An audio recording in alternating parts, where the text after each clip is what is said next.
رات کو ہم بے شمار ستارے دیکھتے ہیں، لیکن ہمارے جو قریب ترین ستارہ ہے وہ رات کو نہیں دن کو نظر آتا ہے، جسے ہم سورج کہتے ہیں۔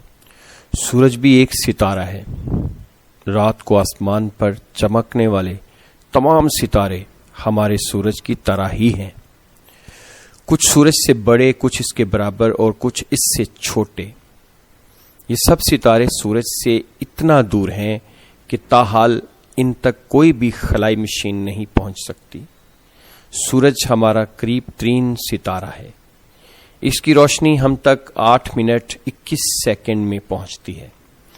سورج کی روشنی ہم تک 15 کروڑ کلومیٹر کا فاصلہ طے کر کے پہنچتی ہے۔ سورج کے مرکز میں درجہ حرارت 27 ملین ڈگری فارن ہائٹ ہوتا ہے۔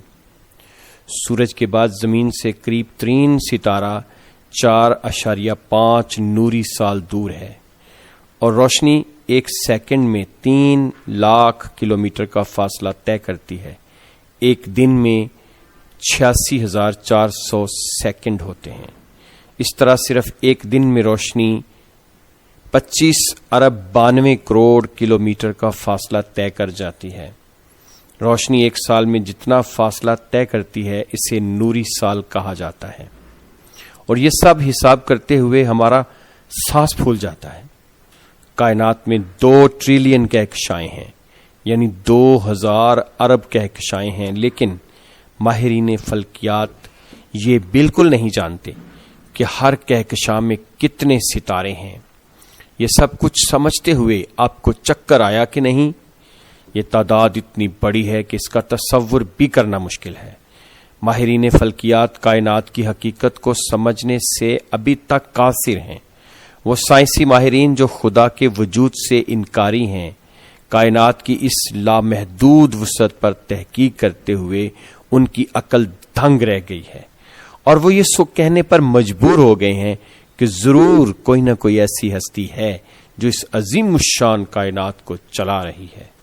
کائنات کا مکمل اور آخری سچ ظاہر ہونے میں شاید مزید اربوں خربوں برس لگیں۔ ہمارا ایک کرۂ ارض تو اس کائنات میں صرف ایک ذرے کے برابر بھی نہیں ہے۔ ذرا سوچئے کہ انسان کتنا حقیر ہے۔ کائنات کی وسعتوں کے سامنے اس کے باوجود اس نے ہزاروں سال سے زمین پر فساد، قتل و غارت کا بازار گرم کیا ہوا ہے۔ ماہرین فلکیات کے مطابق اس کا امکان موجود ہے کہ کائنات میں کسی سیارے یا ستارے پر انسانوں سے زیادہ ترقی یافتہ مخلوق موجود ہو اور وہ ہمیں اپنا غلام بنا لے۔ الفا نامی ستارہ ہم سے 4.25 نوری سال کی مسافت پر ہے۔ اگر ایک خلائی جہاز جس کی رفتار 60,000 کلومیٹر فی گھنٹہ ہو اور وہ خلائی جہاز بغیر کسی وقفے کے 76,000 سال تک اسی رفتار سے چلتا رہے، تب جا کر یہ خلائی جہاز الفا ستارے تک پہنچے گا۔ ستاروں بھرے آسمانوں میں شمال سے جنوب کی طرف پھیلا ہوا بادل ہمیں دکھائی دیتا ہے، تو سوال یہ پیدا ہوتا ہے کہ یہ بادل کدھر سے آیا اور کس چیز کا بنا ہوا ہے؟ زمانہ قدیم میں جب انسانوں نے آسمان کا مشاہدہ شروع کیا تو انہوں نے اس آسمانی بادل کے بارے میں بہت سے نظریات پیش کیے، جس سے لوگوں میں خوف پھیلا۔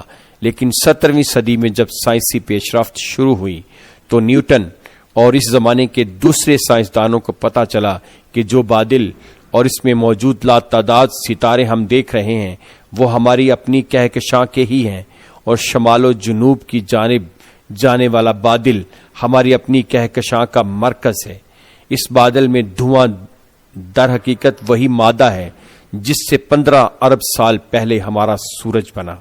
اس دھوئیں کو فلکیاتی اصطلاح میں کہکشاں کی ڈسٹ یعنی خاک کہتے ہیں۔ جنوبی امریکہ کے ملک چلی میں جہاں آسمان شیشے کی طرح صاف و شفاف ہے، یہ مقام اٹاکاما نامی صحرا ہے، جہاں ستارے اس قدر روشن ہوتے ہیں کہ ان کی روشنی زمین کو روشن کر دیتی ہے۔ صبح صادق اس وقت شروع ہوتی ہے جب سورج افق سے 18 درجے نیچے ہو۔ ماہرین فلکیات نے ایک سبز رنگ کا نایاب دمدار ستارہ دیکھا ہے جو ہزاروں برس بعد ہمارے نظام شمسی کے دورے پر ہے۔ یہ دمدار ستارہ 50,000 برس بعد پہلی مرتبہ زمین کے قریب سے گزرے گا۔ ناسا کے ماہرین کا کہنا ہے کہ یہ برفیلا دمدار ستارہ پہلی مرتبہ آج سے 1 سال پہلے مارچ 2022 میں دیکھا گیا۔ دی پلینٹری سوسائٹی کے مطابق یہ دمدار ستارہ اس وقت زمین سے صرف 4 کروڑ 20 لاکھ کلومیٹر دور ہے۔ دمدار ستارے کا مرکز پتھر، برف اور پانی پر مشتمل ہوتا ہے۔ جب دمدار ستارے سورج کے قریب پہنچتے ہیں تو سورج کی شعاؤں کی وجہ سے ان سے گیس اور مٹی کی ایک لہر نکلتی ہے جو اسے دھوئیں جیسی دم فراہم کرتی ہے، اس لیے انہیں دمدار ستارہ کہا جاتا ہے۔ حالانکہ یہ ستارے نہیں ہوتے، جیسے جیسے یہ سورج کے قریب پہنچتے ہیں ان کی چمک میں اضافہ ہونے لگتا ہے۔ ہر سال دنیا بھر میں موجود رصد گاہیں 1 درجن کے قریب دمدار ستارے یعنی کومیٹس دریافت کرتی ہیں۔ یہ کومیٹ سورج کا ایک چکر لگانے میں تقریباً 50,000 سال لیتا ہے۔ چنانچہ یہ وہ موقع ہے جو ہماری زندگیوں میں صرف ایک مرتبہ آئے گا۔ ناسا کے محققین کا کہنا ہے کہ اب چونکہ کومیٹ شمال مغرب کی جانب جا رہا ہے تو نصف کرہ شمالی میں رہنے والے لوگوں کو یہ صبح کے وقت دکھائی دے گا۔